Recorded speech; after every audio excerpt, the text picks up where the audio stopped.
নমস্কাৰ বন্ধুসকল, মই হিৰেণ। আজি মই আপোনালোকক এই ভিডিঅ'টোৰ জৰিয়তে এই 2024 চনৰ এপ্ৰিল মাহটোত কৰ্কট ৰাশি ব্যক্তিসকলৰ কেনে হ'ব তাৰে সম্পূৰ্ণ বিৱৰণ মই আপোনালোকক এই ভিডিঅ'টোৰ জৰিয়তে আগবঢ়াইছোঁ। প্ৰথমে মোৰ চেনেলটো আপোনালোকে ছাবস্ক্ৰাইব কৰি ল'ব, যাতে মোৰ পিছৰ ভিডিঅ'বিলাক আপোনালোকে সহজে লাভ কৰিব পাৰে। লগতে মোৰ ভিডিঅ' যদি ভাল লাগে তেন্তে লাইক আৰু শ্বেয়াৰ কৰিব, কমেণ্ট কৰি আপোনালোকৰ মনোভাৱ প্ৰকাশ কৰিব। এতিয়া আহোঁ মূল বিষয়লৈ। কৰ্কট ৰাশি ব্যক্তিসকলৰ এই এপ্ৰিল মাহটোত এওঁলোকৰ পাৰিবাৰিক জীৱনৰ ক্ষেত্ৰত এনেধৰণৰ।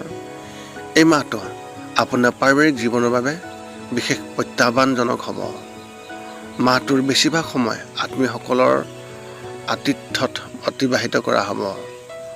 আত্মীয়সকলে ঘৰলৈ যাব। মাহৰ মাজভাগত ঘৰৰ পৰিৱেশ আধ্যাত্মিক হৈ থকাৰ বিশেষ সম্ভাৱনা আছে।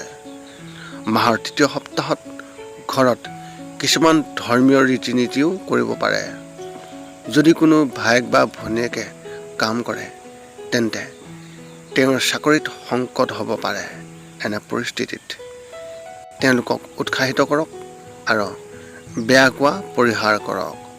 যদি কোনো পুৰণি বিষয়ৰ বিশেষ পৰিয়ালত বিবাদ হৈ আছে তেন্তে ইয়াক সমাধান কৰা হ'ব।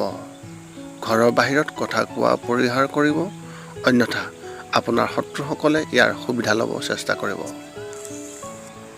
ব্যৱসায় আৰু চাকৰিৰ ক্ষেত্ৰত এনেধৰণৰ। যদি আপুনি কাৰোবাৰ সৈতে অংশীদাৰিত্বত ব্যৱসায় কৰি আছে, অৰ্থাৎ শ্বেয়াৰত, তেনেহ'লে বছৰটোৰ এই মাহটো আপোনাৰ বাবে বিশেষ শুভ। কিছুমান চুক্তি হ'ব যিয়ে শুভ ফলাফল দিব। এনে পৰিস্থিতিত সতৰ্ক হ'ব আৰু কোনো সুযোগ হাতেৰে পাৰ হৈ যাবলৈ নিদিব।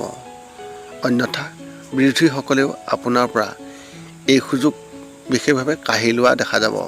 চাকৰি কৰা ব্যক্তিসকলেও তেওঁলোকৰ ছিনিয়ৰ অফিচাৰৰ পৰা উৎসাহ পাব।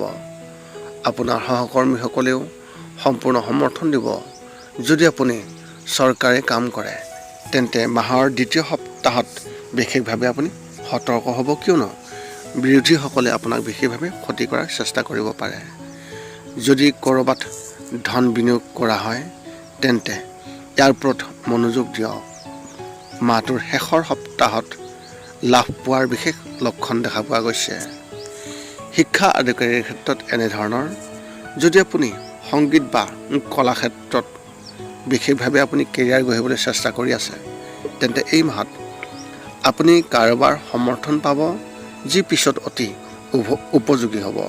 এনে পৰিস্থিতিও উত্তেজিত হোৱাৰ পৰিহাৰ কৰিব আৰু চিন্তা কৰাৰ পিছতহে সিদ্ধান্ত ল'ব।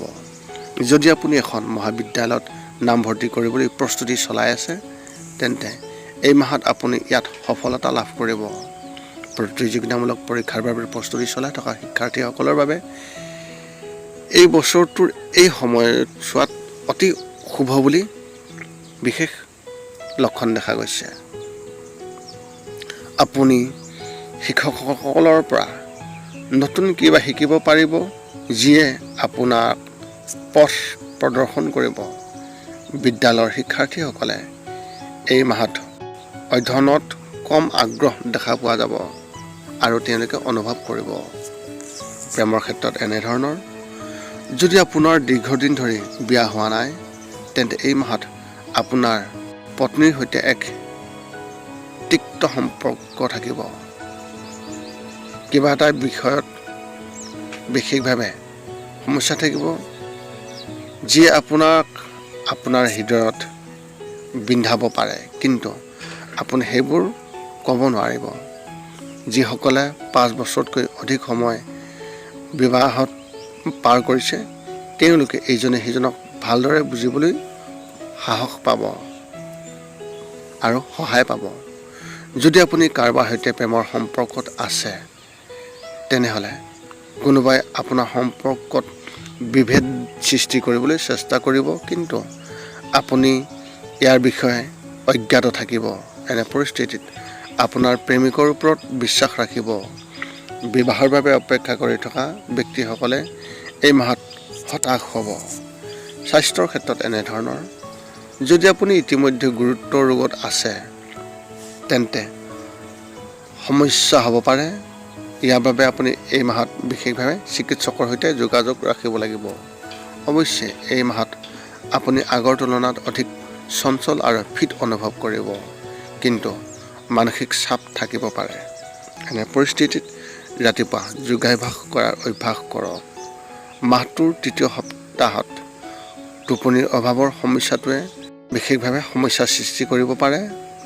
ইয়াৰ বাবে যদি আপুনি শোৱাৰ আগতে 10 পৰা 15 মিনিট ধ্যান কৰাৰ অভ্যাস কৰে, আপুনি উন্নত ফলাফল পাব। আপোনাৰ এই মাহত শুভ সংখ্যা হিচাপে 5 আৰু শুভ ৰং হিচাপে আপুনি এই মাহত হালধীয়া ৰং ব্যৱহাৰ কৰিব পাৰে। পুনৰ লগ পাম অন্য এটা ভিডিঅ'ত। আজিলৈ ধন্যবাদ।